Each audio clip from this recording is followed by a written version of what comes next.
Dan kemudian bagaimana jika salah satu komponen tersebut mengalami perubahan, maka dapat mempengaruhi juga ekosistem pada lingkungan sekitar. Di sini anak-anak tahu nggak kita akan mempelajari apa?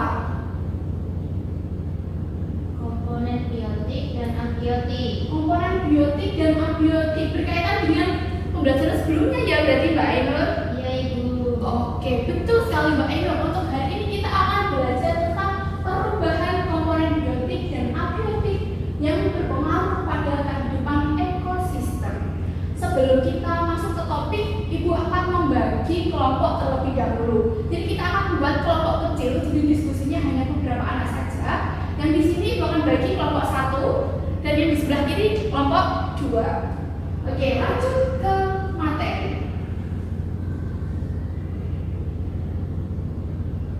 Nah, seperti pada pembelajaran sebelumnya, kita sudah membahas tentang apa itu biotik dan juga abiotik. Ibu sih dulu. Ibu ingin tahu pemahaman anak-anak pada hari ini. Karena sebelumnya kita sudah membahas tentang biotik dan juga abiotik. Di sini ada yang tahu biotik itu apa? Makhluk hidup. Biotik makhluk hidup. Mbak Ainur. Kalau abiotik ada yang tahu? Benda tidak hidup. Benda tidak hidup. Oke. Untuk contohnya dari contoh biotik benda hidup, siapa yang tahu? Hewan. Manusia. Betul. Ada lagi? Tumbuhan. Kalau contoh dari abiotik, makhluk yang tidak hidup atau benda yang tidak hidup, iya Mbak Halo? Air. Ada lagi? Udara. Ada lagi? Tanah. Wah, tanah betul sekali, luar biasa. Tepuk tangan untuk di sini Ibu yakin bahwa anak-anak sudah memahami pembelajaran pada minggu kemarin. Kita lanjut dengan pembelajaran hari ini, yaitu perubahan komponen biotik dan abiotik berpengaruh pada kehidupan ekosistem.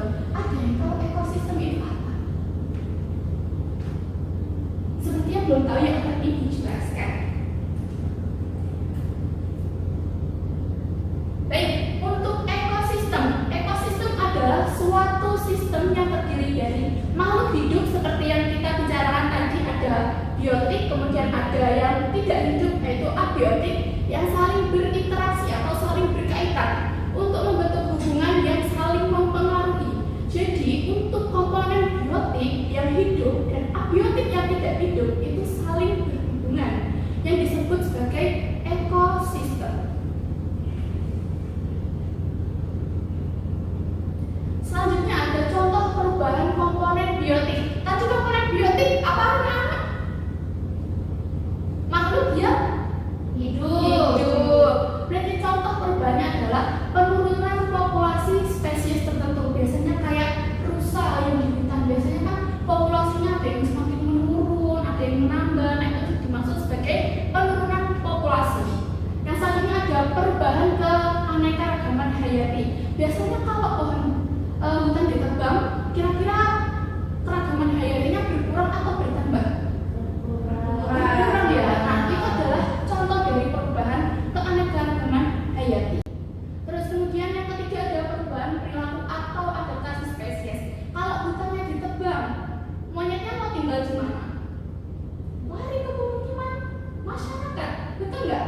Betul. Nah, di situ otomatis perilaku dari monyet akan berubah, jadi seperti lebih agresif dan bahkan banyak berita yang bicara bahwa banyak sekali hewan liar yang mengusik kehidupan masyarakat yang ada di sekitar hutan yang sudah dipotong.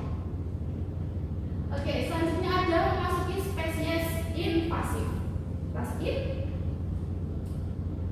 Nah, selanjutnya ini ada contoh perubahan komponen abiotik. Abiotik apa anak-anak? Oke, benda tidak hidup. Contohnya apa tadi benda tidak hidup? Air, ya. Tanah. Oke, contohnya di sini ada peningkatan suhu akibat pemanasan global. Jadi biasanya kalau panas itu kan termasuk komponen abiotik ya anak. Jadi ketika suhunya semakin meningkat, semakin panas, itu dapat menjadi perubahan pada komponen abiotik. Kemudian ada perubahan pola curah hujan. Ketika hujannya deras banget gak berhenti-berhenti, terus akhirnya banjir. Itu merupakan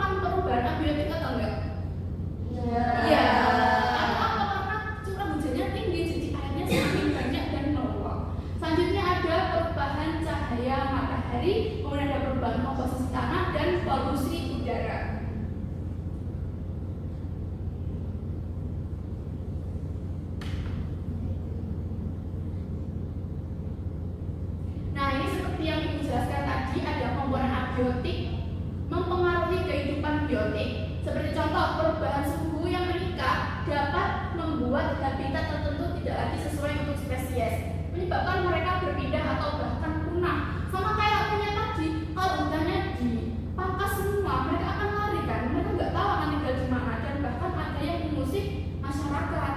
Itu juga merupakan salah satu keterkaitan antara komponen abiotik yang mempengaruhi kehidupan biotik. Selanjutnya ada komponen biotik yang mempengaruhi komponen abiotik. Misalnya hutan yang ditebang, sifat tanahnya itu pasti akan berubah karena apa? Tidak ada penyerapan lagi. Ketika penyerapannya tidak ada, maka akan meningkatkan erosi tanah. Tanahnya bisa longsor, kemudian tanahnya bisa tidak berkualitas lagi untuk ditumbuhi. Jadi seperti itu ya anak-anak. Baik anak-anak, selanjutnya ibu di sini memberikan satu gambar sebagai contoh kita untuk mengamati. Di sini kita lihat ada apa saja teman-teman? Hutan yang gundul. Ibu mau tanya, dari gambar ini anak-anak tahu nggak mana yang termasuk komponen biotik? Iya, Mbak Elana? Pohon. Pohon. Kemudian ada apa lagi? Kira-kira kalau di hutan biotiknya itu apa lagi? Hewan. Hewan. Oke, Bujo, Mbak Ainur. Selanjutnya kalau untuk komponen abiotik ada apa saja? Air. Tanah, betul, air. Oke, udara, betul sekali. Jadi apa keterkaitan atau yang terjadi pada hutan gundul ini, yaitu ketika pohon tadi termasuk komponen biotik. Nah, ketika komponen biotiknya ini rusak, otomatis itu ada perubahan. Jadi ketika tidak ada pohon, tanah yang sebagai komponen abiotik tentunya tidak dapat menyerap air dengan lebih baik lagi. Karena apa? Karena pohonnya nggak ada. Kalau pohonnya nggak ada, otomatis akar yang menyerap kan juga nggak ada.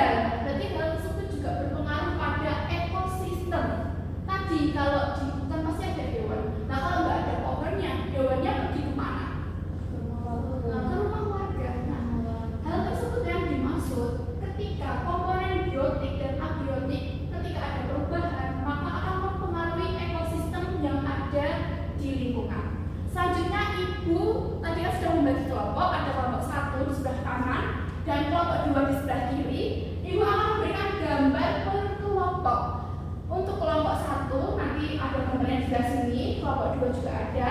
Nanti didiskusikan dengan kelompoknya masing-masing dan hasilnya dipresentasikan ke depan.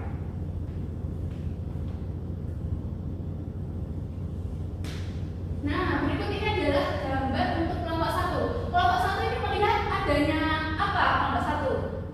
Sungai yang bercerahan. Ya, sungai yang tercemar karena banyak sampahnya ya. Ini sampai orang yang mendayung perahunya kesusahan sebelumnya. Kalau untuk kelompok 2, ini gambar apa kelompok 2? Kekeringan, betul sekali, kekeringan ketika petani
Sedangkan biotik itu ikan. Jadi jika abiotiknya tercemar, maka biotiknya akan mati seperti ikan. Jadi kalau seperti gambar di sini kan sungainya tercemar, maka ikan yang ada di sungai jadi mati. Jadi gitu, Bu. Oke, berarti kalau salah satu komponen yang ada di sini terpengaruh atau tercemar, berarti akan mempengaruhi juga ekosistem. Oke, terima kasih Mbak Ainur. Beri tepuk tangan.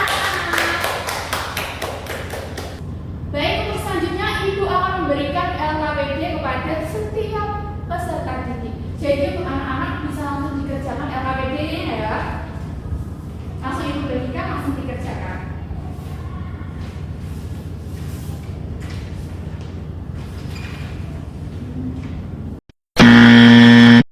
Oke, baik anak-anak, di sini Ibu akan membagikan LKPD. Jadi setiap anak mengerjakan LKPD yang dibagikan. Sebelum mengerjakan, Ibu akan memberikan petunjuk terlebih dahulu.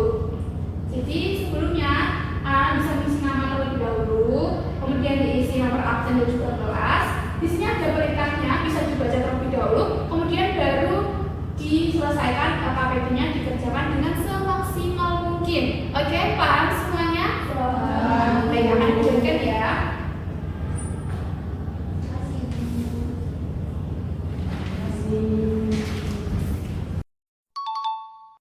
Baik anak-anak, usai sudah pembelajaran hari ini, Ibu ingin tahu tentang pemahaman kalian. Jadi untuk kesimpulan, apakah ada yang ingin membacakan kesimpulan untuk hari ini? Saya, Bu. Oke, Mbak Riza silakan.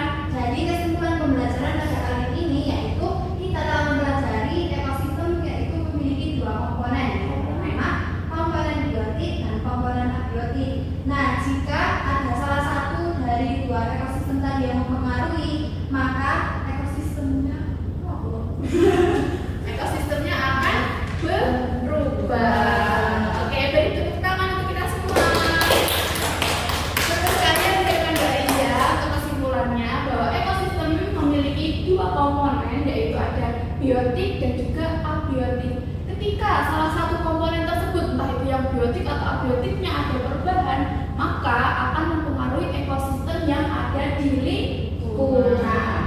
Oke, baik, Ibu cukupkan. Bagaimana perasaan anak-anak pada hari ini? Senang?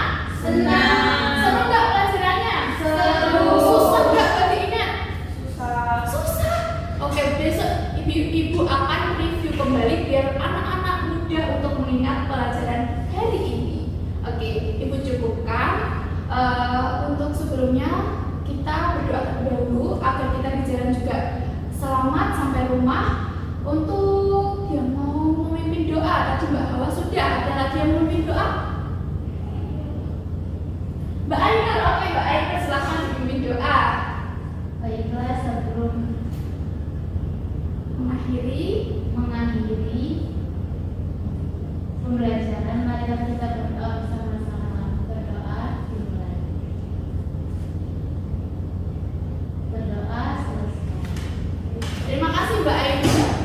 Dari Ibu sekian. Mohon maaf apabila terdapat kesalahan. Ibu akhiri. Wassalamualaikum warahmatullahi